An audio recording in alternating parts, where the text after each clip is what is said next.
Va bien, se oye todo perfecto. ¿Ya? Sí, sí. Tú me dices cuándo. Sí, sí, ya. ¿Ya? Vale. Muy buenas tardes a todos. Lo primero, como no puede ser de otra manera, dar las gracias. Además, en un día y en un sitio tan hermoso como este, dar las gracias a la Fundación Cristina, que antes decía Javier que me había llevado premios y condecoraciones, y es cierto, pero no os voy a mentir si os digo que los besos de Cristina esta tarde están entre las mejores condecoraciones y premios que me han otorgado. Para mí ha sido algo muy hermoso, para Kenza también. Dar las gracias, por supuesto, a la Fundación, a Rosa, que hace una labor fabulosa, a Jesús, que la acompaña en todo momento, por supuesto a Javier, a mi hermano de vida, que ha hecho esta presentación tan hermosa de mi persona, a Gea, a Antonio y a Pilar, a Carmen, a mi mujer, a Kenza, y a tanta gente hermosa que hoy está aquí. Y yo pretendo que compartan algo que a mí me apasiona, que es la historia. Pero quiero que lo hagan de una manera especial, porque la historia hoy se va a convertir en lo que ya Cicerón decía de ella, ¿no? Maestra de la vida. Y maestra de la vida, en este caso, en un campo, en una disciplina, vamos a llamarla así, que es la discapacidad.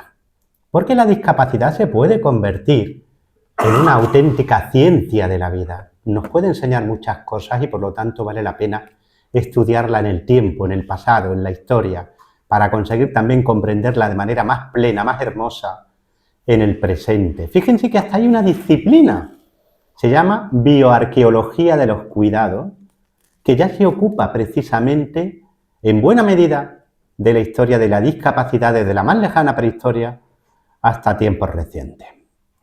Y yo quiero que se agarren a mi mano y que se vengan conmigo al pasado. Y vamos a comenzar de la siguiente manera. Quiero que imaginen lo que les voy a contar. Está llorando.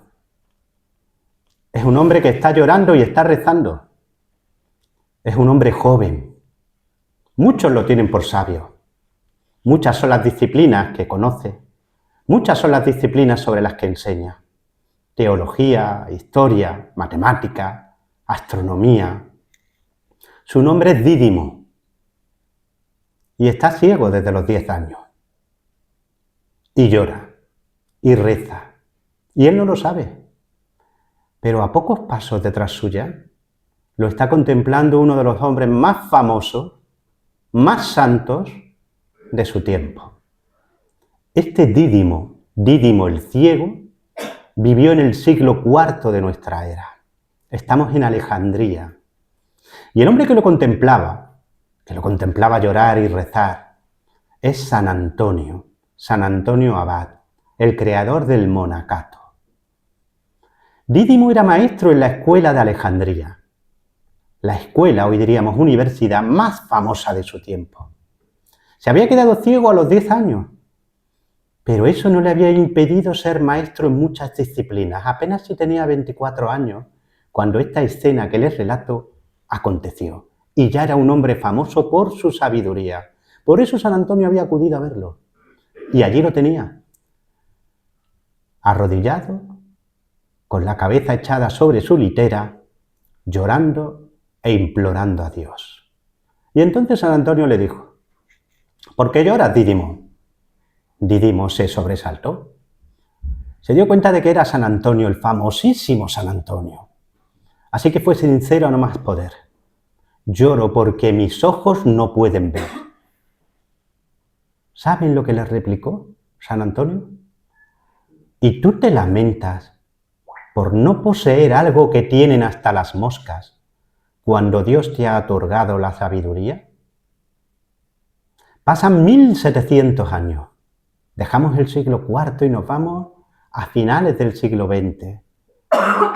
Estamos el 20 de febrero del año 1996. Y hay otro joven, también de 24 años, que después de muchos días de hospital, después de despertar en una UCI tras 14 días en coma, después de sufrir varias operaciones, después de ir con el corazón en un puño a Madrid, porque le han dicho que hay una pequeña posibilidad de que una operación le permita ver con el ojo que conserva, llora también. Llora porque le han dicho que no, que no hay opción y que está ciego y que va a seguir estando ciego hasta el último de sus días. Ese joven soy yo. Y ese día yo recordé a Dídimo el ciego. Había perdido algo que hasta las moscas poseían. Pero podía aspirar a tener algo que ningún animal, ningún ser vivo, excepto el hombre, puede tener. Y no solo era la sabiduría de Dídimo, sino que era también la compasión a la que antes aludía Javier. Dos jóvenes, dos momentos de la historia, dos ciegos, dos pasiones por la historia, por el conocimiento. Y ahora sí, nos vamos de viaje porque vamos a tratar de conformar a la discapacidad como el auténtico ritmo, el leitmotiv de un viaje en el tiempo que nos va a enseñar mucho. Y vamos a dar un salto lejanísimo. Nos vamos a hace 1.700.000 años. Fíjense lo que les digo. 1.700.000 años. Ahí ha sido fechado un descubrimiento realizado en una cueva del Cáucaso, en la actual República de Georgia, entre Europa y Asia. Es un Homo erectus, el primer homínido. Estamos hablando ya de seres humanos, no de nosotros. Es otra humanidad. Pero esa otra humanidad es la primera en salir de África, la cuna de la humanidad. Se está expandiendo por lo que es Asia y Europa y encontramos en una cueva los restos de uno de esos homínidos, de ese Homo erectus de 1.700.000 años. ¿Y saben lo que muestran esos restos a los arqueólogos? Lo que muestran es que esta persona de hace 1.700.000 años era incapaz de comer por sí sola, no podía masticar, tenía una deformación en la mandíbula brutal, no tenía dientes y tampoco tenía una mandíbula que le permitiera masticar. Hace 1.700.000 años eso era una condena a muerte. Y sin embargo, el estudio de los huesos de este ser humano de hace 1.700.000 años demuestra que vivió mucho tiempo con esa discapacidad. Esto es, fue alimentado con sesos, con tuétano, es decir, con comida blanda que no fuera necesario masticar, y fue cuidado por sus semejantes. Es el primer rasgo de humanidad plena que conservamos de la historia de la humanidad. No es único ni excepcional. Hace unos 60.000 años, en una cueva de lo que hoy es Francia, apareció también otro grupo de seres humanos. Estos eran neandertales. Tampoco somos exactamente nosotros somos Homo sapiens. Estos son neandertales, son nuestros primos cercanos. Todos ustedes, todos los que estén aquí, a no ser que sean procedentes del África subsahariana, tienen entre el 1 y el 4% de herencia neandertal, porque nos mezclamos con ellos. Pues bien, hace 60.000 años en esta cueva de Francia había también un neandertal que tampoco podía cuidar de sí mismo, ni sobrevivir sin la ayuda de su grupo. Lo mismo ocurrió en otro lugar, en Irak, donde otro neandertal era ciego de un ojo, tenía una pierna prácticamente paralizada y su mano derecha tampoco le servía absolutamente para nada. Sin embargo, vivió largos años cuidado por sus semejantes. Podríamos multiplicar los ejemplos hasta el infinito. Uno especialmente enternecedor apareció en Vietnam, donde se encontraron los restos de un niño que había sido mínimo parapléjico, probablemente tetrapléjico. Aún así, la evidencia arqueológica demuestra que vivió hasta la juventud. Nació parapléjico o tetrapléjico y murió cuando ya era un joven. Cuidaron de él aquellas sociedades de cazadores-recolectores.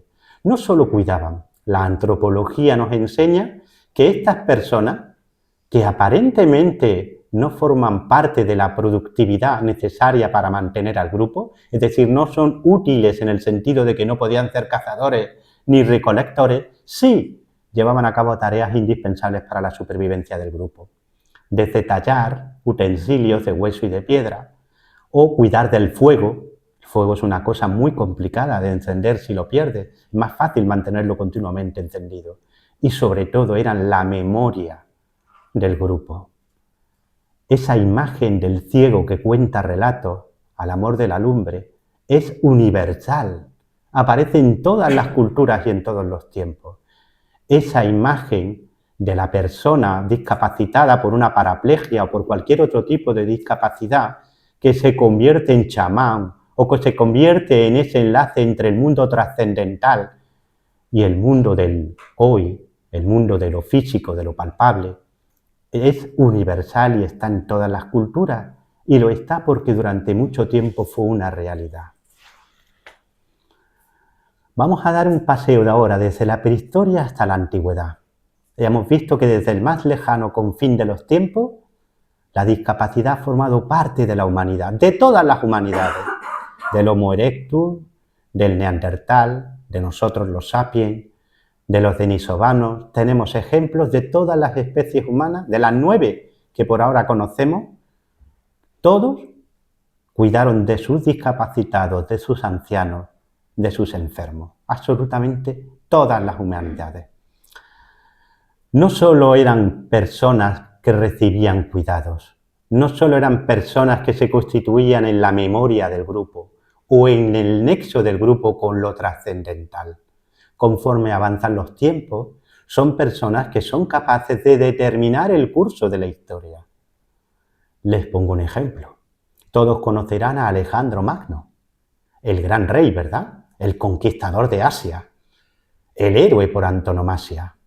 Su padre era discapacitado. Hoy tendría entre un 65 y un 80% de discapacidad. Su padre se llamaba Filipo II de Macedonia. Fue el rey más grande de la Grecia antigua, rey de Macedonia, un combatiente eficacísimo, un general de primera, un gran político, un hombre que cambió su mundo. Pues este hombre era tuerto de un ojo. Tenía una pierna que tenía que arrastrarla porque se le había quedado inútil por una lanzada. Y la mano izquierda prácticamente le era inservible por completo, también por haber recibido una herida de guerra. Aún así, después de encajar todas esas heridas, siguió gobernando otros 10 años y lo hizo con mano de hierro y sometió Grecia entera a su arbitrio y legó a su hijo un ejército, un reino, una economía, una administración que le permitieron conquistar el mundo. Filipo II nos da también ejemplo de que pese a que la guerra o que los accidentes puedan privarnos de nuestras capacidades físicas, podemos seguir siendo personas no solo competitivas, no solo activas, sino incluso determinantes. No es el único ejemplo, hay otros muchos ejemplos. Por ejemplo, Apio Claudio el Ciego, cónsul, pretor, censor de la antigua Roma. Fíjense que cuando ya era un hombre muy anciano, ciego, paralítico, fue el hombre que determinó la historia de Roma. Roma había sufrido una derrota pavorosa frente al rey Pirro. Roma se estaba planteando la rendición. Roma se estaba planteando abandonar el sur de Italia y aceptar la propuesta de paz que le hacía el embajador de Pirro. ¿Saben por qué no lo hizo? Por ese ciego paralítico, llamado Apio Claudio el Ciego, que pidió ser llevado al Senado y que conmovió a todo el mundo con un discurso que enseñó a Roma que había que saber levantarse, que si caías 7 veces tenías que levantarte 8. Y pudo enseñárselo, no porque fuera un gran político, que lo era, sino porque lo había experimentado en sus propias carnes y en su propia vida. Apio Claudio el Ciego había sufrido la parálisis, había sufrido la ceguera, sabía lo que era luchar, sabía lo que era la derrota y sabía cómo levantarse de ella, y por eso solo él podía enseñárselo a Roma. Más ejemplos en este viaje en el tiempo. Llegamos a la Edad Media, llegamos a mi queridísimo Bizancio, y allí nos encontramos a alguien como Nicéforo Diógenes, un hombre que había sido cegado. En Bizancio existía la costumbre de que cuando querías eliminar a un rival político, cuando querías castigar a un rival político que te había tratado de sustraer el trono imperial, en vez de ejecutarlo, se le cegaba, porque se consideraba que así lo incapacitaba para seguir urdiendo conjuras. Nicéforo Diógenes quiso coger el trono de Bizancio entre sus manos. Fue descubierto en su conjura y castigado. Pero a partir de ese momento, cuando ya no era un general ni un político de éxito, se convirtió en un gran científico del siglo XI. Se convirtió en matemático, se convirtió en geómetra y en astrónomo. Dídimo el Ciego, ¿lo recuerdan? Aquel joven que lloraba y al que San Antonio Abad le recomendó que estuviera haciendo eso por algo que tenían hasta las moscas. Había inventado el primer sistema de escritura, hoy diríamos braille, de la historia en el siglo IV. En tablillas de cera, mediante una serie de signos, reconstruyó, por decirlo de alguna manera, una escritura y un sistema de lectura para ciegos. Ese sistema no se perdió a lo largo de la Edad Media, se conservó en Constantinopla y gracias a él Nicéforo Diógenes pudo enseñar y estudiar matemáticas, astronomía y geometría. No solo eso, desarrolló todo un plantel de maquetas para poder desarrollar sus arquetipos y sus modelos, tanto de astronomía como de geometría y matemáticas. Estamos hablando del siglo XI. Al siglo siguiente tenemos a Miguel Glicas. Miguel Glicas, que también fue cegado por urdir una conjura política, va a estar durante buena parte de su vida, durante 2/3 de su vida, dedicado a la historia, a las matemáticas, a la poesía y sobre todo a el estudio de la astronomía y de la óptica. De la óptica estando ciego. Y lo pudo hacer en el siglo XII gracias a ese sistema olvidado que yo tuve la suerte de poder investigar en un proyecto de investigación durante 4 años, que desarrolló Dídimo el Ciego. Por cierto, los que sean católicos, todo lo que ustedes y la Iglesia saben del Espíritu Santo, lo desarrolló Dídimo el Ciego en su teología. Llegamos así al siglo XVI. Pasamos por encima de la Edad Media, llegamos al siglo XVI. Y ya saben que en Lepanto, el escritor más famoso de todos los tiempos, y por supuesto el escritor en lengua española más excelso de todos los tiempos, se quedó minusválido, se quedó discapacitado. Recibió una serie de heridas que le dejaron una de las manos, uno de los brazos, prácticamente inservibles. Hoy sería reconocido como discapacitado don Miguel de Cervantes, ¿verdad? Sin embargo, fíjense, después de Lepanto siguió en el ejército. De hecho, estuvo en el tercio de don Lope de Figueroa, el mejor tercio del ejército del rey de España. Siguió prestando servicio durante años. Y luego estuvo de cautivo, pero de cautivo de verdad, no como en la película. Recibió palizas sin cuento. ¿Y saben por qué las recibía? Porque intentó fugarse hasta en 3 ocasiones, probablemente en 4. Y en todas ellas, ¿sabes quién asumía la culpa? Para que no empalaran, para que no mataran, para que no degollaran a sus compañeros de fuga, él. ¿Y saben por qué podía asumir esa culpa y por qué se llevaba esas palizas que se llevaba terribles? Porque él había llevado una serie de cartas de recomendación de don Juan de Austria cuando fue capturado por los piratas berberiscos. Y esas cartas hicieron pensar a sus captores que era un hombre de altísima alcurnia por el que se podía pagar un altísimo rescate. No era cierto, evidentemente, pero ellos no lo sabían. Pensaban que habían hecho una presa riquísima. Y Miguel de Cervantes, que además de escribir bien era un hombre muy inteligente, sabía que eso era un seguro de vida. Podían pegarle, podían dejarlo sin agua, podían dejarlo sin comer, pero no iban a matarlo porque valía mucho dinero, o eso creían sus captores. Esa es la historia de Cervantes, otro discapacitado, ¿verdad? Fíjense que unos años antes había habido un rey en Bohemia, hoy diríamos Chequia, que era ciego también, y del cual escribió unos versos precisamente Miguel de Cervantes, porque ese rey, Juan de Bohemia, participó en una batalla en 1346, llevaba ya 10 años siendo ciego, pero seguía conduciendo a sus caballeros. Sobre el caballo lo llevaban tirando de las riendas del caballo sus caballeros que servían de guardia. Como era aliado del rey de Francia, de Felipe VI, en la batalla de Crécy contra los arqueros ingleses participó.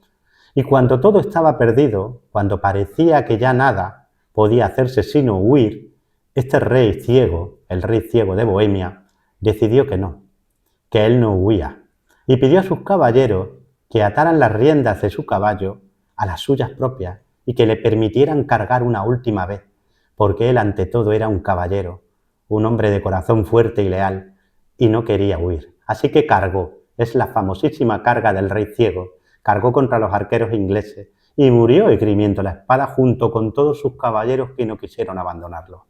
Todos murieron aquel día, Por eso Miguel de Cervantes lo tuvo siempre presente como ejemplo de épica de heroísmo. También la discapacidad implica un heroísmo, no solo el de Juan, el rey ciego, sino un heroísmo callado, silente, continuo, el de mantener una sonrisa, el de mantener una luz, el de mantener la capacidad de seguir adelante, porque tú ya no solo te conviertes en una persona que quiere seguir adelante, sino que sabes que las personas que te quieren necesitan esa sonrisa también, necesitan que esté en tu boca, necesitan que tú seas ejemplo también para ellos.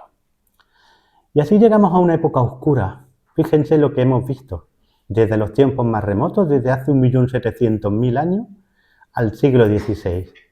Siempre la discapacidad presente, grandes hombres, hombres anónimos, grandes mujeres, mujeres anónimas, pero siempre presente, siempre un lugar en la sociedad, siempre un ejemplo que dar, siempre una lucha que llevar a cabo. Y cuando parece que deberíamos de estar en la cúspide de una larguísima caminata por la diversidad y por la igualdad, tenemos un traspiés terrible. La historia también sirve para eso. La historia no solo sirve para saber qué tenemos que honrar, qué tenemos que recordar o qué tenemos que tener delante como ejemplo. También nos sirve como advertencia, como que el peligro está ahí, que ya pasó, que puede volver a pasar. La historia, lo he dicho muchas veces, es por eso la última trinchera de la libertad, porque nos advierte de los peligros. La historia no se repite, por supuesto que no, pero es un manantial de ejemplos, de experiencias. Es experiencia humana multiplicada por los siglos y por lo tanto es preciosa como advertencia. ¿Y de qué nos quiso advertir la historia?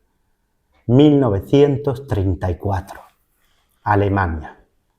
Hace apenas un año que el partido nazi ha llegado al poder, de forma democrática. No fue el más votado, pero en el Parlamento consiguió todos los apoyos necesarios para que su líder, Adolf Hitler, fuera investido como canciller. Tienen una idea, la idea de una raza superior, de un pueblo que ha nacido para gobernar a todos los demás pueblos. Y en esa idea, lo físico, la lucha por la supervivencia y la superioridad, son base central, eje fundamental. Y fíjense que en ese nuevo mundo que ellos preconizan, la discapacidad, tanto la mental como la física, no tiene cabida, no tiene lugar. Pero claro, ¿cómo borra 1.700.000 años de experiencia humana en la que uno aprende que la discapacidad ha estado no solo presente, sino que ha sido enriquecedora? ¿Cómo borras eso? Pues con una película. En 1934, por orden de Goebbels, se filma una película. La película es preciosa, les animo a que la vean. Es una historia muy triste, muy sentimental, muy emocionante. Un médico y su mujer viajan en coche, tienen un accidente, ella se queda tetrapléjica y él, después de mucho luchar, decide que lo mejor es acabar con su vida. Cambió la opinión pública en Alemania. Al año siguiente se aprueba una ley de eutanasia. Y todo fue bien al principio. Para mucha gente quizás fuera una liberación. Era una puerta que se abría. Hay puertas que dan al paraíso y puertas que dan al infierno. Lo malo es que cuando las abrimos nunca sabemos a dónde van. En 1939 estalló la Segunda Guerra Mundial. Y esa puerta se abrió al infierno. Ya no era una cuestión de que tú decidieras o de que decidiera tu familia. Decidía el Estado. Es una parte del Holocausto de la que nunca se habla, pero más de 100.000 discapacitados fueron eliminados en estos años. Personas con discapacidad mental, personas con discapacidades físicas graves, eran recogidas en sus casas, llevadas a supuestos sanatorios y asesinadas en masa. Nunca se ha estudiado a fondo este proceso de eliminación de las personas diferentes. No se habla de esto porque no es algo de lo que se quiera hablar. Fue una puerta que se abrió al infierno y por lo tanto es una puerta que tenemos que recordar y estar siempre muy alerta, muy atentos. No tiene por qué volver a pasar. Pero es bueno que recordemos que una vez pasó. Y llegamos a nuestra propia época. Aquel momento horrible, el de la Segunda Guerra Mundial, el del mundo de los nazis, quedó atrás, fue superado, fue vencido, y el mundo renació de sus cenizas. Y una nueva época, una época de democracia, de libertades, llegó al menos al occidente. Y en esa época el discapacitado tuvo un lugar de nuevo importante. En España, por ejemplo, se crea la ONCE, que fue modelo y que es modelo de integración de personas con discapacidad en todo el mundo, en todo el mundo. Y los discapacitados vuelven a aportar. Hay científicos, hay políticos, hay artistas, hay escritores. Olga Luján, por ejemplo, escritora ciega en España, se la recomiendo vivamente. De nuevo la discapacidad tiene un papel. Y de nuevo hay desafíos que vencer. Cuando yo estaba haciendo el doctorado, yo tenía un hándicap muy grande para luego quedarme como docente en la universidad. ¿Saben cuál era? Era obligatoria una estancia en el extranjero. Claro, para alguien con todas sus capacidades físicas y mentales, estar un año en una ciudad que no es la tuya, en un país que no es el tuyo, puede ser algo emocionante. Para una persona en silla de ruedas o ciega o con cualquier otro tipo de discapacidad, es una barrera insuperable. Porque tú necesitas una infraestructura, porque necesitas una cercanía, porque necesitas una serie de conocimientos y habilidades que en cuanto los exportas a un lugar que no es el tuyo, ya no puedes. O se te hace muy cuesta arriba, o necesitas una ayuda económica con la que no vas a contar para superar esa barrera. Durante años fue una lucha en la que fracasamos. Llegué a dar una charla a la Conferencia de Rectores Universitarios Españoles. Todos los años nos hacíamos una fotografía con estos señores. Todos los años se prometía que se iba a crear un cupo para discapacitados en la universidad. Y se creó. ¿Saben dónde estaba el truco? Se guardaban 3 plazas de cada 100. Estaba muy bien. Pero como ningún departamento tiene 100 profesores, el cupo nunca se cumplía. Esa era la jugarreta. Algo tan mezquino. La última universidad española que implementó ya sí, por fin, de forma efectiva, esa norma fue Granada. Porque la discapacidad también implica discriminación. No seamos solo alabadores de lo bueno, de lo bello, de lo hermoso, de lo compasivo, de lo integrador. Señalemos también lo otro. La discapacidad sigue siendo motivo de exclusión. La última barrera de la igualdad, la última y nunca se habla de ella, se habla de otras muchas barreras, pero nunca de esta, es la discapacidad. Esa sí que es una barrera de desigualdad. Y sigue siéndolo hoy día, y ningún político se ocupa de ella. Fíjense lo que les voy a contar, porque es experiencia mía y personal, por eso puedo contarlo. Yo he llegado a hacer un examen en el que me pusieron delante un mapa para que lo comentara. Es el único notable que tengo en la carrera. Los demás son matrículas de honor y sobresalientes. El señor que me puso ese mapa delante sabía que yo no podía verlo. ¿Saben lo que me dijo? Es que tú no tenías que estar aquí. Es que tú ya tienes lo tuyo. Lo mío era la pensión. Eso sigue existiendo hoy día. A mí me lo hicieron de nuevo en 2020 en la Universidad de Granada. La directora de mi departamento, cuando el vicerrectorado planteó la posibilidad de que yo tuviera una plaza fija como docente, me lo dijo con esas palabras también a través de mi directora de tesis, de mi maestra Encarnación Moto. Es que Pepe ya tiene lo suyo. La discapacidad es un motor, es un valor. ¿Saben por qué desde hace 1.700.000 años nos empeñamos, Homo erectus, Neandertal, Homo sapiens, en cuidar de aquellos que necesitan de nosotros para seguir viviendo? Porque es lo único que realmente nos distingue de los demás.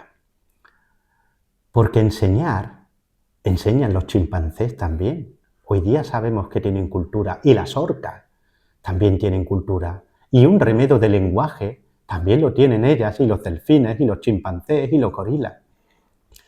Y algunas especies incluso tienen sociedades complejas.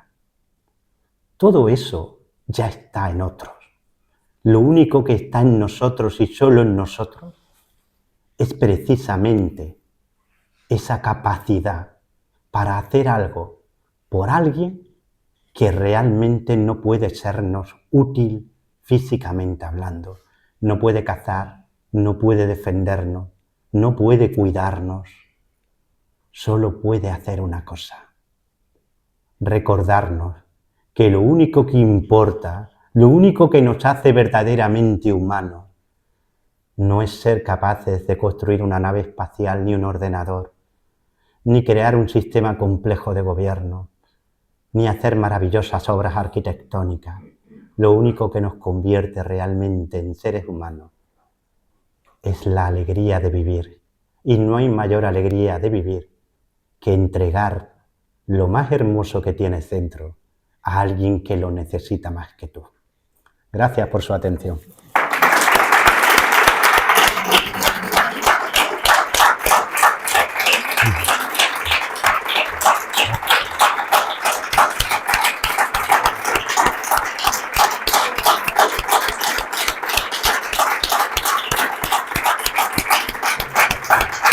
Muchas gracias.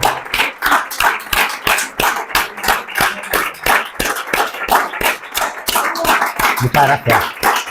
Y hay como unas 50 personas. Muy bien.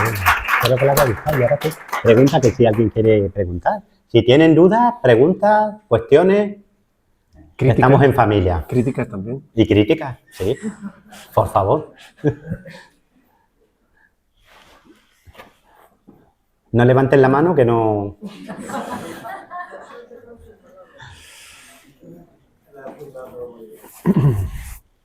Aquí dice que lo has explicado todo muy bien. Dilo fuerte, que te escuchen. Que lo has explicado todo muy bien, Pepe. Muchas gracias, muchas gracias. Muchas gracias. Si tenéis curiosidad por alguna época en especial, ¿saben cuándo se creó el primer centro de atención al discapacitado? Se creó en Constantinopla en el año 554. Hay una ley de Justiniano, el gran emperador, creando precisamente un lugar donde atender a personas con discapacidad, diríamos hoy. Hay una pregunta para allí. Si te levantas y hablas fuerte... Hola, quería hacerle una pregunta. Vamos a ver. No te reconocí. ¿Qué opina usted de que los estudios sobre el Estado visigodo sean sistemáticamente excluidos de la historia de España en secundaria y en bachillerato? Y si ese Estado visigodo se puede considerar, siento que el tema no es procedente posiblemente, si ese Estado visigodo se puede considerar el primer Estado en España. Sí. Seguimos hablando de discapacidad, ¿ves? Si es que no salimos, porque esto es discapacidad, yo la llamaría ya, no voy a decir, pero sí discapacidad nacional, ¿vale? Vamos a ver. España tiene un problema con su Que te historia. están grabando, Pepe. Sí, no me importa. Sí, ya. España tiene un problema con su historia, un problema grave, y es un problema que nos impide avanzar como nación. No. Fíjese lo que le voy a decir. El otro día lo comentaba, ¿no? No hay identidad sin memoria. Y sin identidad no puede haber libertad, ni soberanía. Por lo tanto, si somos incapaces de aceptar nuestra propia historia, pues evidentemente nuestra soberanía será tambaleante, nuestra libertad será siempre una libertad condicional o condicionada, y por supuesto nuestra identidad será una identidad pues bastante fácil de manipular. El olvido o el hacer hincapié en un periodo histórico en concreto nunca es gratuito y les aseguro que nunca es inocente. No hay nada que le guste más a un político que la historia. ¿Por qué? Porque la historia te permite decirle a la gente quiénes son. Pues claro, si les puedes decir, no, vosotros no sois esto, sois esto, y solo esto, has ganado mucho ya, ¿eh? Bueno, ¿qué pasa con los godos? Los godos son la primera España. Les pongo un ejemplo. Canon 75, del Cuarto Concilio de Toledo del año 634. Estamos a 5 de diciembre del año 634. Un concilio de Toledo no es un grupo de obispos que se reúnen a hablar de teología, que también, pero también hay un grupo de nobles. nobles y obispos están allí, y ahora les cito literalmente el texto latino, ¿eh? Y aquí hay un señor que es jurista, y ahí está Antonio, que también lo es, y seguro que hay más, ¿eh? Y en el texto en latín, en buen latín, de ese que se entiende bien, dice que estos obispos y estos nobles son la voz del pueblo de Hispania, y que están allí para elegir al rey, y que el rey está subordinado a la ley, y que si no cumple con la ley y se convierte en tirano, puede ser depuesto legalmente y privado de sus bienes y hasta excomulgado. Y te repiten una y otra vez, hablamos con la voz de los pueblos de Hispania. Esto es casi una carta constitucional. Y fíjense que en ese momento el reino visigodo no solo se extiende por Hispania, se extiende también por el sureste de Galia, pero hablan de Hispania, y el rey que está firmando las actas y senando es rey de Hispania y de la Galia, dice, ¿no? E Hispania engloba el todo, porque es la parte principal, ¿vale? Esa idea de Hispania es la misma que expresa uno de los obispos que están en ese concilio, que es realmente el hombre que ha dado voz, que a ese canon 75, el que ha estado detrás de su redacción, es San Isidoro de Sevilla. San Isidoro de Sevilla tiene muy claro lo que es Hispania, pero es que lo tiene San Isidoro y lo tiene toda la Edad Media española. Es que lo único que tienen que hacer es leer los textos. Luego vendrá un historiador y les dirá que no pone eso, que pone otra cosa. Pero como ustedes saben leer, cuando vean, por ejemplo, que Alfonso VI se intitula Rex, ¿no? Y sobre todo, Imperator Totius Hispaniae, emperador de toda Hispania, o cuando ven al Sancho III, el mayor de Navarra, que es rey de reyes de Hispania, o cuando a lo largo de toda la Edad Media, por ejemplo, aquí estamos en una de las ciudades de Alfonso X el Sabio, en Lorca, que Alfonso X el Sabio lo tiene muy claro. Él es rey de Castilla, pero él vive en España. Y además se decía ya así, España, que se dice España desde el siglo IV. Lo que pasa es que no tenía ñ, pero el sonido era ya España. Sí, esa idea de España que tienen a lo largo de toda la Edad Media, que la tienen en Aragón, que la tienen en Navarra, que la tienen en Portugal, que la tienen en Castilla, la tienen porque todos vienen y todos tienen como origen y todos reivindican el pasado visigodo. Cuando a la reina Isabel la Católica la bautizan, un poeta cortesano hace un poema, que era lo que se hacía en aquella época. Y en ese poema él la exalta como heredera de Recaredo y Leovigildo. No importa que eso sea cierto, no importa que fuera descendiente, no, lo que importa es la idea. La idea es la vinculación obsesiva, reiterada, continua, a lo largo de siglos, de esa idea de Hispania que ya tenían los godos y que se transmite a lo largo de toda la Edad Media y que luego los reyes católicos reivindican y relanzan. Y eso es lo que nos conforma como nación. Por eso no es bueno hablar de los godos.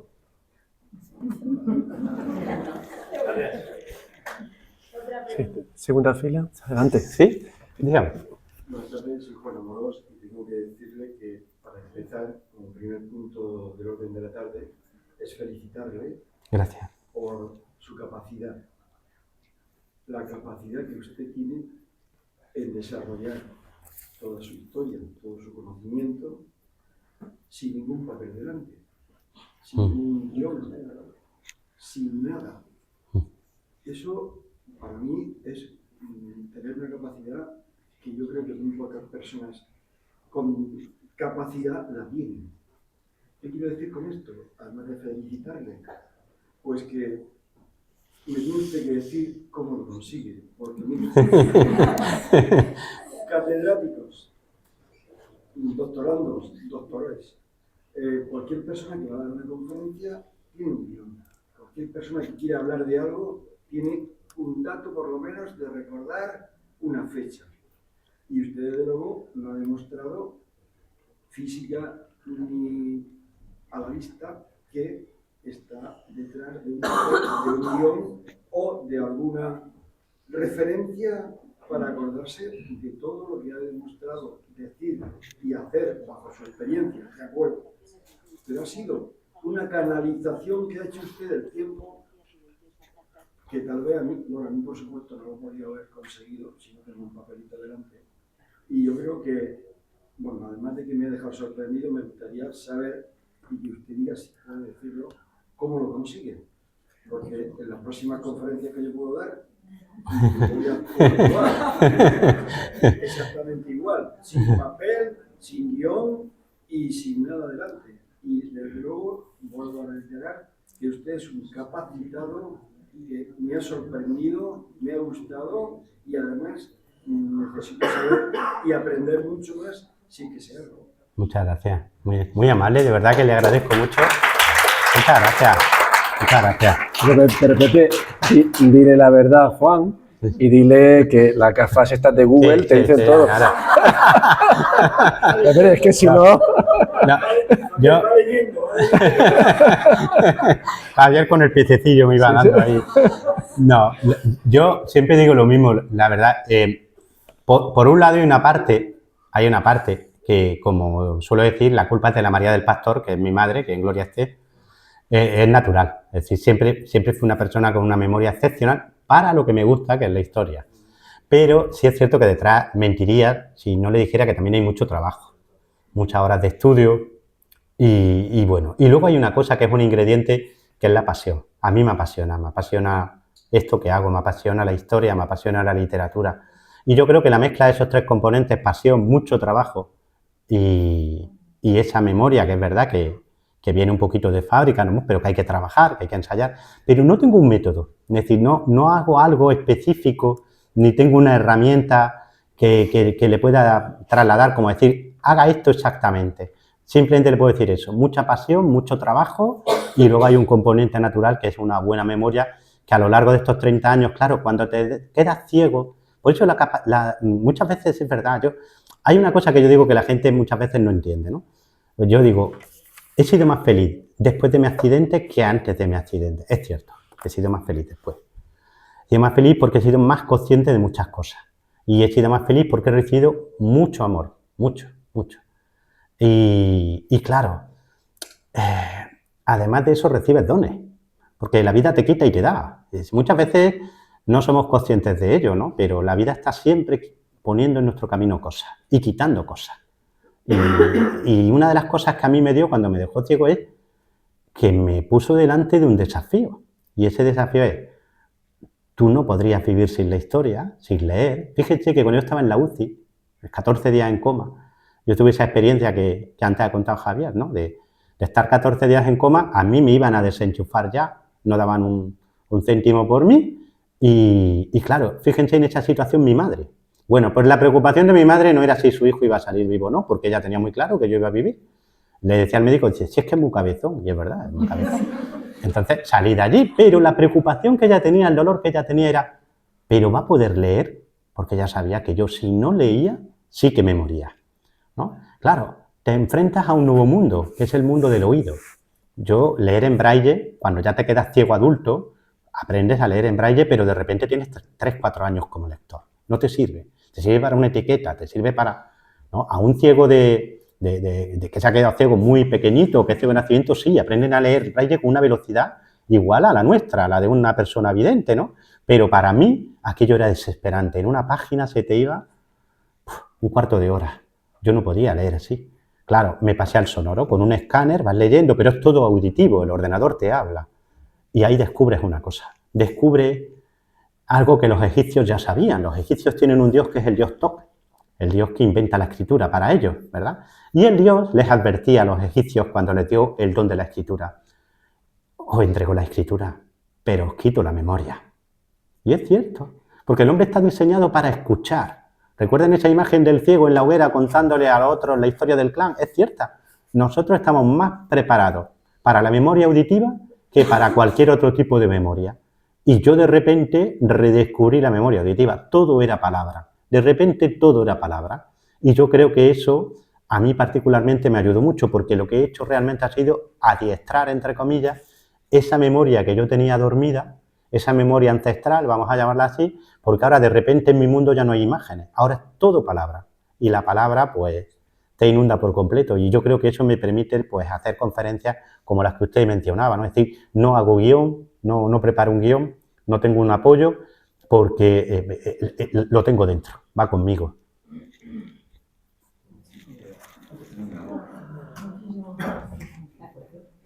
¿Alguna cosilla más? Sí. Buenas tardes. Yo Buenas soy tardes. Belén Díaz, soy la concejal de discapacidad que nos hemos conocido esta mañana. Yo quería darle las gracias y la enhorabuena, porque creo que lo que hemos visto esta tarde es una muestra a pesar de las dificultades, de tantas barreras que aún hay por superar, de tanto trabajo que hay por hacer. Yo conozco la discapacidad desde que nací y no puedo negar todo el trabajo que hay que hacer.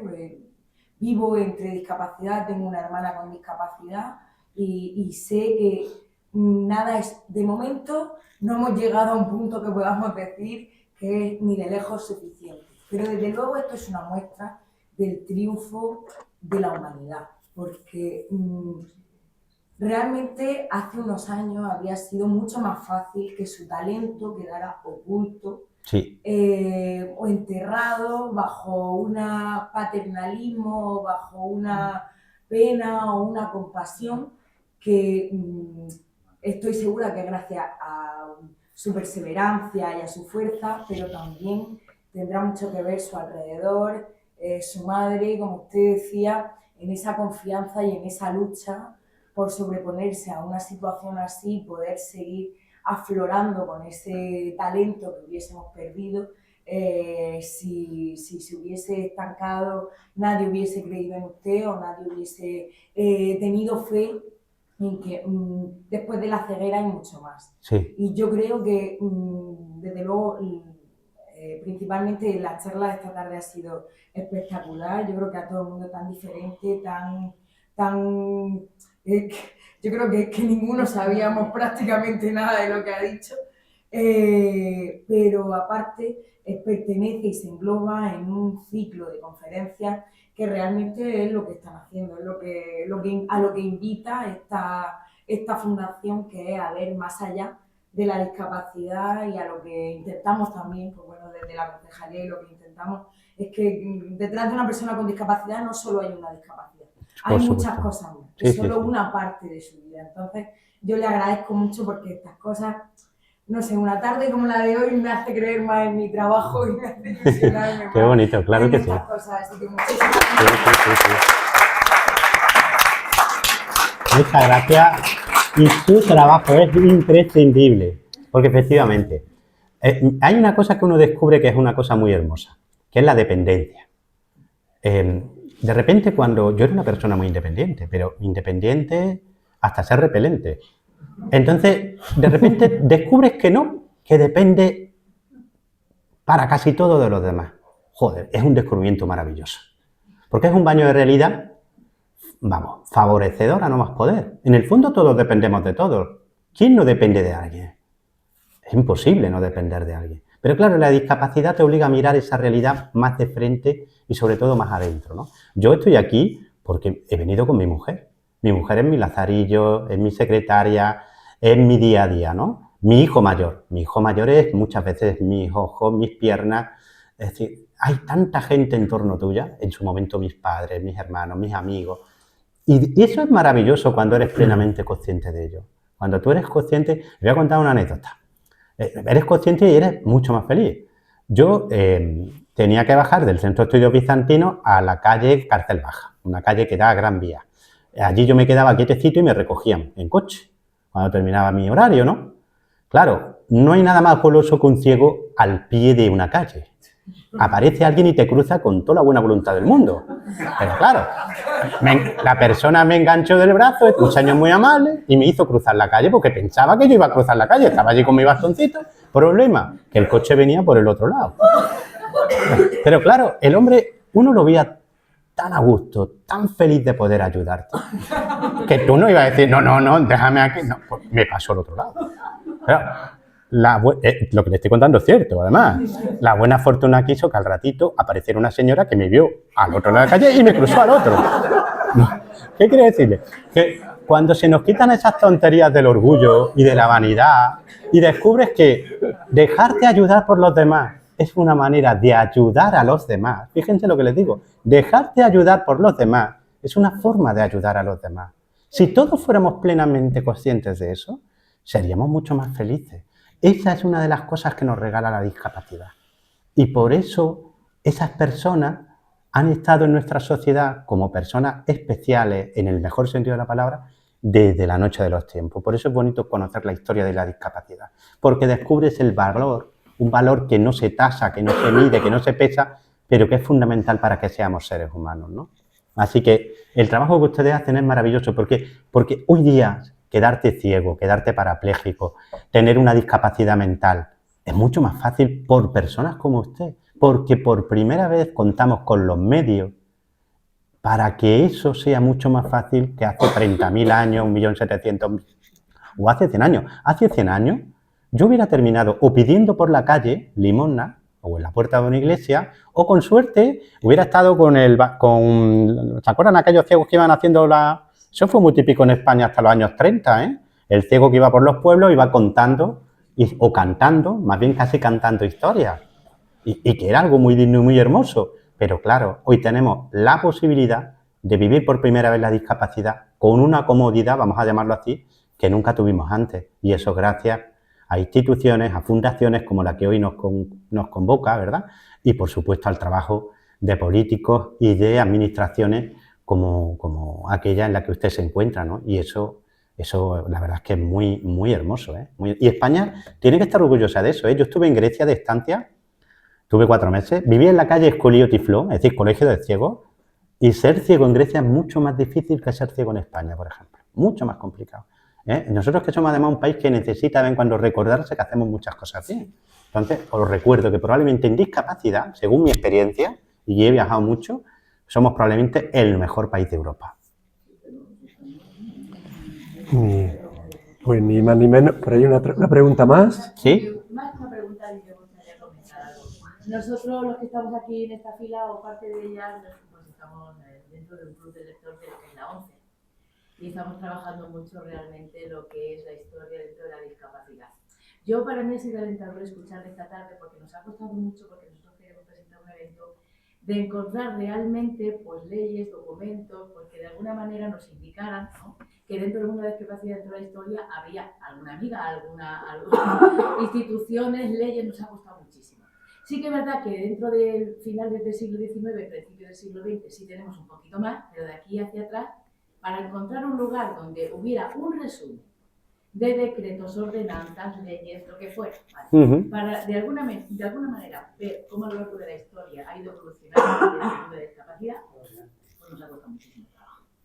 Es alentador escucharle porque digo, bueno, pues había esa conciencia, porque es verdad que cada vez que nosotros hemos buscado, hemos visto como que se relegaba a estas personas, pues no sé, a la misericordia a lo mejor de un convento, una fundación religiosa, obviamente también a los cuidadores como a la familia, y la gran mayoría, por lo menos el 17, 18, 19, incluso esos siglos, era como que estaban en un rincón, que muchas veces algunas familias no sabían ni que existía, ¿no? Que había personas con discapacidad y con ceguera, y que era como una vergüenza, como un tabú, como que esto no debía de salir mucho a nivel social, ¿no? Entonces, el haberme encontrado como que desde siglos remotos ya había esa conciencia, pues sí, a mí la verdad me ha gustado muchísimo. Muchas es verdad gracias. que también me gustaría encontrar una plataforma en la cual todo eso estuviera como resumido, como que podíamos ir siglos atrás, ¿vale? Y empezar a ver esa evolución dentro, por lo menos en España, de todos esos documentos que Sí. un poco trabajamos. Sí. Un archivo, exactamente, un archivo. Yo es verdad que como cuidadora en este caso, que he sido con personas también que han tenido, pues eso, una discapacidad porque han perdido un miembro, mi marido es ciego, yo también trabajo altruistamente, pero con personas con discapacidad, bueno, con ceguera o con baja visibilidad, pues me hace concienciarme en eso mucho más. Y estoy muy orgullosa de ello porque es verdad que desarrollan otros sentidos que yo soy incapaz de desarrollarlo porque ven, simplemente ven. Juan Ignacio es un crack, es una máquina dentro de, que se mete, por ejemplo, dentro de las redes sociales y es capaz de escarbar ahí lo que nadie puede encontrar. Sin pirateo, ¿eh? No, sin pirateo y sin pirateo. Pero yo le agradezco realmente esta conferencia porque realmente me ha dado muchísima esperanza. Y de hecho le voy a contar una anécdota. Le voy a contar dos. Sí. Una, la primera vez que yo de alguna manera trabajé como voluntaria en la ONCE y me dieron un grupito de personas ciegas, gracias a un perro guía, no tropecé. Era difícil encontrar realmente la forma de que no tropezaran, llevaba 4 o 5 y me di cuenta que el perro no tropezaba.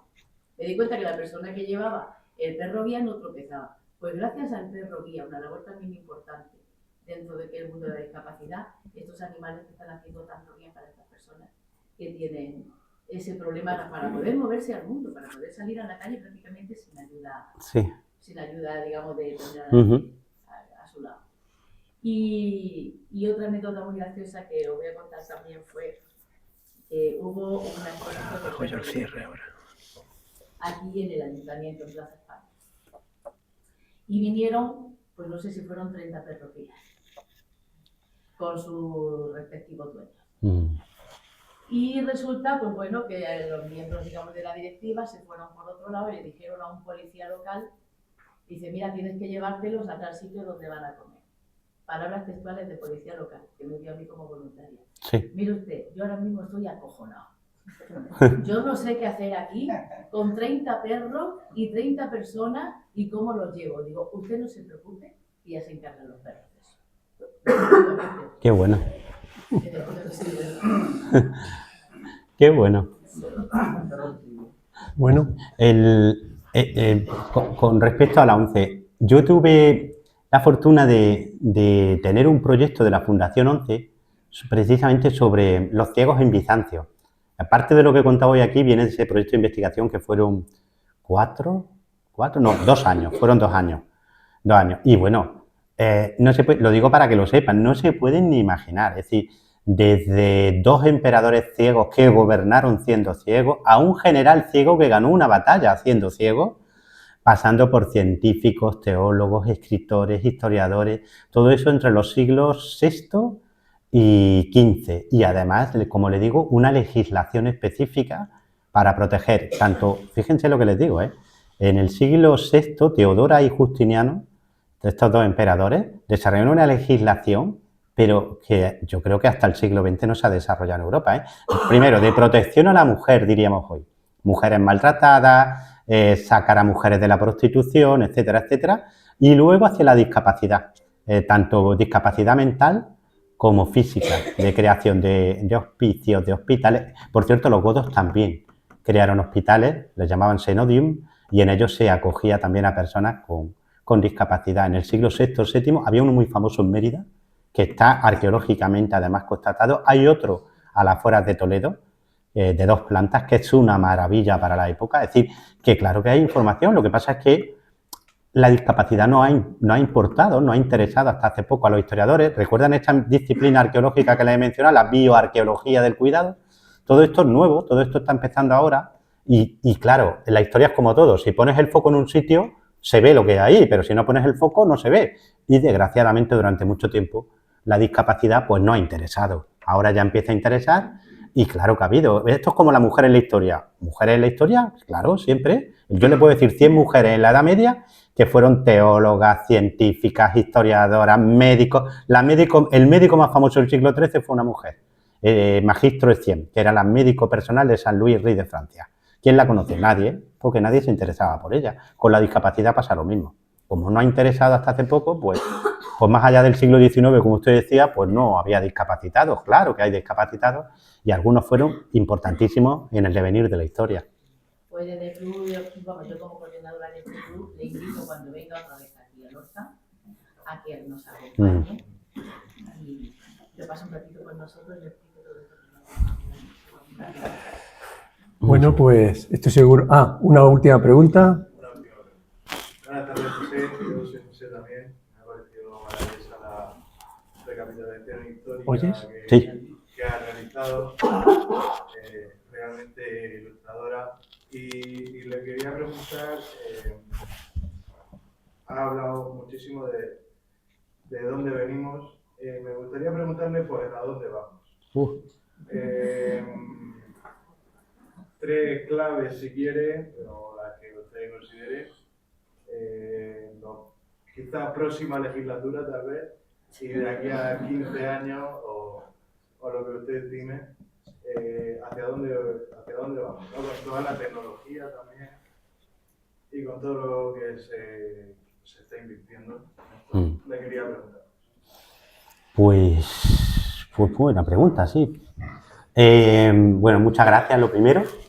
Y lo segundo, a ver, la historia, como les decía antes, no sirve realmente para decirnos a dónde vamos. Sirve para decirnos a dónde no deberíamos de ir. Para eso sí sirve. Bueno, hacia dónde no deberíamos de ir, y desde mi punto de vista como persona que intenta estar al día y que conoce el pasado, pues puede reflexionar, ¿no? Yo le comparto la reflexión como se la compartiría a cualquier amigo. Mi reflexión de una persona que tiene ya casi 55 años es que estamos en un momento complicado, porque muchos valores y muchas cosas que creíamos firmemente asentadas en nuestras sociedades están en cuestión.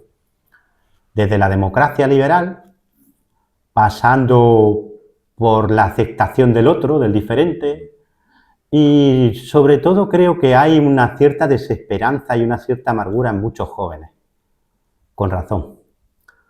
Entonces vivimos también en una época en la que ocurre algo que a mí me inquieta profundamente, porque yo no lo viví así en los 80 y en los 90, que es que somos cada vez menos capaces de conversar, de dialogar, de debatir con alguien que piensa de manera diferente a nosotros, y lo veo en nuestros jóvenes. Es decir, veo que nuestros jóvenes están muy polarizados. Veo que en general estamos muy polarizados. Veo que en este país, si no eres facha no eres nadie, si no eres rojo no eres nadie, tienes que hacer algo. Y eso me preocupa, me inquieta, no me gusta. Porque otra cosa no, pero en este país cuando nos ponemos así en plan, tú aquí, yo allí, no suele salir bien. No suele salir nada bien. Entonces me inquieta y me preocupa. ¿Hacia dónde vamos? Yo espero que no vayamos hacia esa radicalidad, hacia ese identitarismo tan brutal, ya no solo nacional, sino sobre todo también político, ideológico, y que recuperemos un poquito la razón. Y la razón es aceptar al otro, la razón es saber que el otro puede tener razón, o al menos tanta razón como tú tienes a veces, etcétera, etcétera, ¿no? Y recuperar eso que nos enseña la discapacidad. ¿Qué es eso que antes les decía, ¿no? Que dejarse ayudar a veces es la forma más fácil de ayudar al otro. Pues eso hay que aplicarlo a todos los niveles de la vida, ¿no? Hay que comprender que el otro tiene razones, que las tuyas también son importantes y vale la pena defenderlas, pero que a lo mejor vale más la pena dialogar y sobre todo valorar al otro que convertirlo en tu enemigo, ¿no? Entonces, pienso que vamos a un mundo geopolíticamente hablando más convulso, ya no está tan ordenado. Yo estuve bajo el casco de la ONU en Bosnia y Herzegovina. Ya entonces hacía la ONU agua por todas partes, ¿eh? Pues nosotros estábamos allí y bueno, a mí me pagaba la ONU y me pagaba el gobierno español, pero buena parte de las armas que estaban allí, con las que la gente se estaba matando, pues estaban fabricadas en Alemania, en Francia, algunas en España. Entonces, digamos que había mucha hipocresía. Ahora todavía hay más hipocresía. Y sobre todo ahora hay un mundo mucho más desordenado, con potencias emergentes. Las reglas que creíamos que estaban puestas para quedarse, hemos descubierto que no, que ya no hay reglas, que la regla vuelve a ser el más fuerte, y a nivel político interno pues ni le cuento. Estamos muy divididos como país, tenemos desafíos brutales ahí enfrente y ahora mismo tenemos pues eso, pues la sensación de que los que están a los mandos, entre comillas, pues a lo mejor no tienen las ideas muy claras, o si las tienen es mejor que no las tuvieran. No lo sé. Yo soy un poco pesimista por un lado, pero por otro lado pienso que en última instancia la grandeza del ser humano pues se impondrá también a los malos tiempos. Pero me inquieta, ¿eh? Si le dijera que no estoy preocupado, le mentiría. No me gusta el mundo que le estamos dejando a nuestros hijos. Creo que es un mundo un poquito más oscuro y un poco más tenso que el que yo recibí.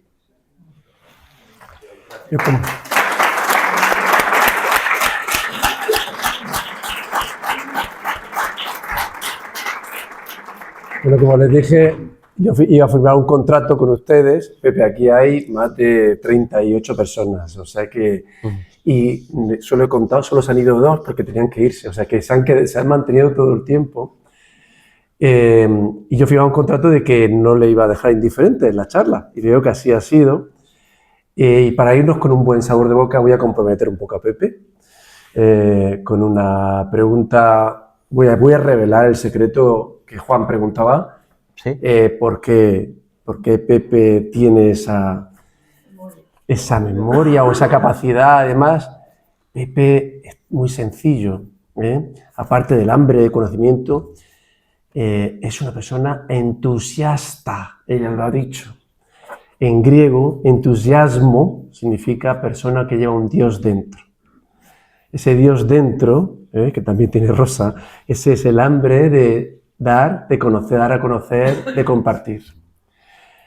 Y eso es lo que le hace moverse, esa hambre de conocer y de compartir. Pero vamos a hacerte la pregunta, porque como ha dicho Belén, hay muchas más cosas aparte de la discapacidad, y para ir, que se puedan ir con... Te voy a hacer algo muy difícil, que se puedan ir con algo de esperanza. En el mundo internacional que estamos ahora mismo, ya no hablemos de España, a pesar de los pesares que estamos viviendo, ¿qué te hace pensar que podemos salir? ¿Se puede? Que podemos salir de esto. Hombre, lo que nos lleva haciendo salir de esto desde hace 1.700.000 años, que es la capacidad que tiene el ser humano para empatizar, para compadecerse, para interactuar, para cuidar a aquel que no puede cuidarse por sí mismo. Es decir, hay algo en nosotros que no se puede explicar ni con biología, ni con física, ni con química. Y ese algo yo creo que nos permite superar cualquier desafío, te lo permite superar en la vida diaria, ¿no? Hay una cosa que es fundamental tener claro, ¿no? La vida te va a hacer la zancadilla. Vas a perder gente a la que quieres, vas a recibir traiciones, puedes tener accidentes, enfermedades. Eso es la vida, eso es vivir. Pero la vida también te va a dar siempre la alegría, el valor, la ayuda, la cercanía para ir saliendo de todo eso, ¿no? Y eso se te puede extrapolar también a la geopolítica, ¿no? Es decir, vivimos un mundo convulso, un mundo de enfrentamientos, de intereses, un mundo despiadado. Pero en última instancia ese mundo está compuesto por miles de millones de seres humanos. Y yo pienso que eso que está en el corazón, en el alma, en la conciencia de cada uno de esos seres humanos, en última instancia va a prevalecer. Hay mucho mal, pero yo creo que al final se impondrá lo otro, ¿no? En fin, no puedo evitarlo, se me viene a la cabeza una cosa. Cuando yo tuve esa experiencia cercana a la muerte de la que hablaba Javier, yo estuve en un sitio que era luz. No había referencias físicas, no había arriba, abajo, izquierda, derecha. Y allí había lo que podríamos llamar seres de luz. Yo no sé si ustedes creen en eso o no, no me importa, ni pretendo que lo hagan. Pero para mí fue algo muy hermoso cuando lo interioricé por completo, ¿no? Porque en última instancia es como decirte, tú eres algo más que eso que puedes tocar, tú eres más que esa pierna que has perdido, tú eres algo más que esos ojos que ya no tienes funcionales. Tú eres algo más, tú eres luz. Y yo creo que al final, en última instancia, esa luz que no es otra cosa que lo bueno que tiene el ser humano en su interior, yo creo que al final se impone siempre, ¿no? Y fíjate lo que les contaba de los años 30, ¿no? De ese régimen nazi ensoberbecido con la ciencia. La ciencia lo era todo, la razón lo era todo. Fíjense que probablemente la razón y la ciencia han matado más gente en el siglo XX que las religiones en cualquier otro momento de la historia. Bajo la razón y la ciencia se llevaron a cabo los crímenes del maoísmo, 60 millones de personas en China, del estalinismo, 30 millones de personas en la Unión Soviética, y del nazismo, que entre la Segunda Guerra Mundial y la gente que murió en los campos de exterminio, 50 millones. No es la razón ni la ciencia lo que nos va a salvar. Lo que nos va a salvar es aquello que hacía que un Homo erectus se preocupara por conseguir tuétano para que esa persona que tenía una malformación en la mandíbula pudiera seguir vivo. Y eso sigue presente hoy. Sigue en nuestros genes, sigue en nuestro interior.